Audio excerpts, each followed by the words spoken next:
In this video, I'm going to show you how to fix a tubeless tire that went flat. And we're going to do it right now.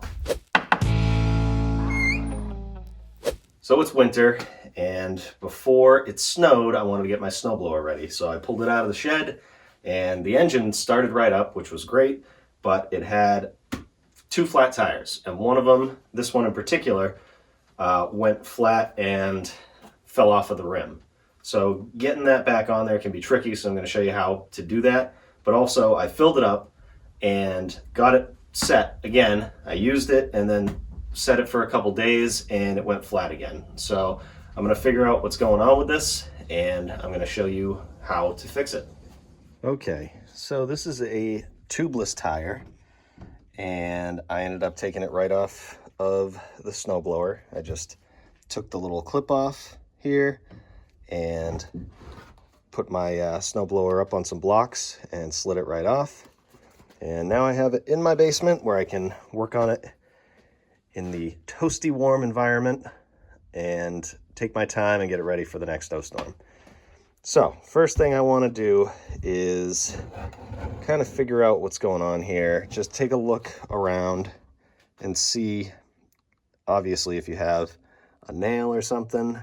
The only thing I can see on this tire is in certain places you can see cracking here, and that can be just from the tire's age, but also since it went flat, it could have gone flat in the middle or in the beginning of the summer when I stored it. And then just sitting like that could have just ruined the tire a little bit. And I'm hoping that's not what is wrong. What I'm hoping is wrong is the seal between the tire itself and the rim, because I can fix that pretty easily. The other thing is not such an easy fix, and I'll talk about it, but I'm hoping that this is what's going on with it. But in order to figure that out, what I'm going to do is I'm actually going to fill this, because it's not completely flat, it's just on its way. I'm going to fill this and I'm going to find out where it's leaking. Now,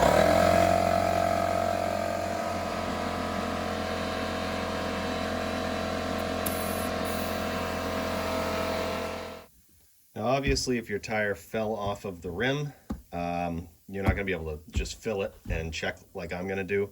But don't worry, I'm going to show you how to do that a little later in this video, so stay tuned. But I'm going to just fill this up.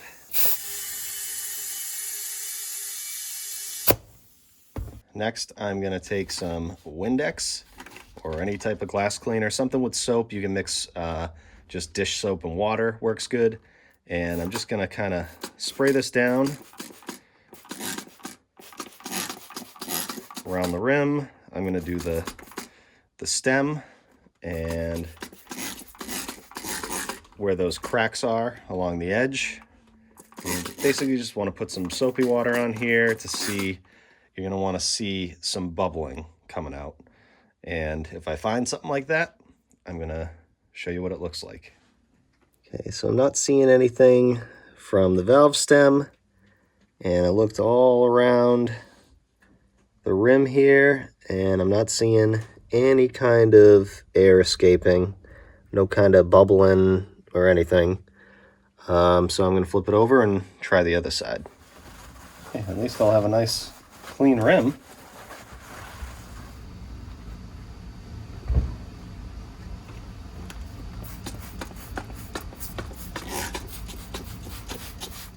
Okay, so there's no issues with the rim to the tire seal, but unfortunately, what you can see here is those cracks are the issue. You can see it bubbling. I have two on this side, and I have one on this side, and there may be more. So basically, the rubber has deteriorated over time with heat and cold and heat and cold, and that's not an easy fix. If it was more on the sidewall. I could try and patch it on the outside with something like this, even though the best thing to do would probably be to take the tire off and to patch it from the inside. But yeah, that's just not an easy fix. So you have two options at this point, where you can just get a whole new tire. You can get a rim and tire, or I'll leave a link in the description to the video that I made of using this stuff. And by the way, I'm not sponsored by Slime. It just so happens that this is the stuff that the auto shop had. But I did make a video on using this stuff, so I'll leave a link to that in the description. And basically what you do is you fill this up with some of that stuff, fill the tire up all the way, you drive around, and it's supposed to seal the cracks. And it worked on my lawnmower. So the only thing to keep in mind, once you do that, the inside of this is going to be just kind of a mess. So keep that in mind. But what I'm probably going to do is end up getting a new tire. But since I'm making this video, and one thing that is kind of tricky about these tires, or any tire really, is getting this tire back on the rim when it's actually fallen off. So I'm going to flatten this, and I'll show you how to do that.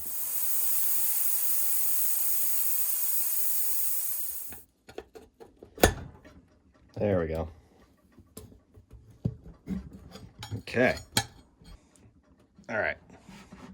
There we go. So this tire is completely separated from the rim, like it was for me when I pulled my snowblower out of the shed. First thing you want to do is take a look on the inside here, around the entire inside of this rim, and make sure there's no rust or corrosion or anything. So if it looks like this on the inside, you can take something like a wire brush and get it in there and scrape that rust off, because you basically want to have a nice smooth surface for this tire to sit in. My rim looks pretty good where the tire is going to sit on the inside, so I'm not too worried about that.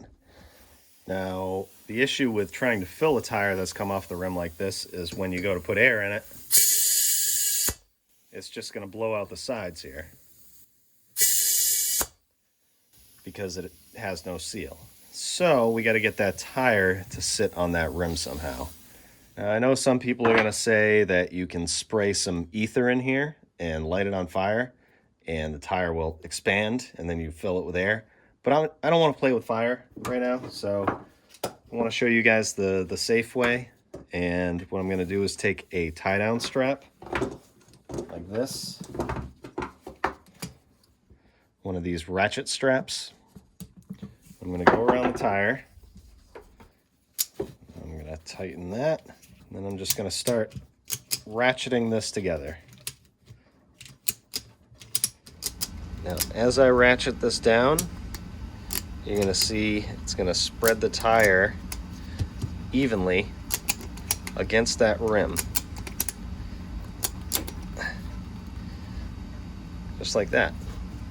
Now, hopefully that tie-down strap pulled this tire in enough to push the edge up here. You could also take a rope and make a tourniquet and tighten it kind of like this. Put the rope around a screwdriver or something and tighten it so it does the same thing. Let's see if it fills. And it did. Once you get that tire to seat against the rim, you can take your tie-down strap off or your rope, whatever you're using, and you can fill it up the rest of the way. Okay, so what did we learn? We learned how to find leaks in a tire. In my case, it was leaking from these cracks right here, which we also learned are not that easy to patch, especially because they're so close to this tread. I may be able to patch them with this if they weren't that close, or from the inside, but that would require taking the tire off, patching it, and it might not necessarily do anything because this rubber is deteriorated. In my case, I'm probably going to want to just get a new tire. But if it was leaking from here, we learned that you can clean the rust off and you can reseal it. And worst case scenario, if there's some imperfections in the rubber or in the metal here, you could use something like this. Again, not sponsored by Slime, but this is rubber cement that you could coat the inside of the rim with and the tire and seal that up like I showed you. We also learned that, how to put the tire back on when it falls off the rim. So thank you for watching. I really appreciate it. If you want to check out that video where I fixed my mower with slime, I'll leave a link in the description. It's a very similar process for the snowblower. In fact, about the same. Or like in my case, probably just going to replace the tire. But I hope you learned something. Hope you enjoyed this video, and I hope it helped out. You can check out some of my other videos by clicking Hereish and Hereish. Go check those out. And if you haven't subscribed yet, definitely do so if you are interested in this type of content. I really appreciate you guys. Thanks for watching, and we'll see you on the next one.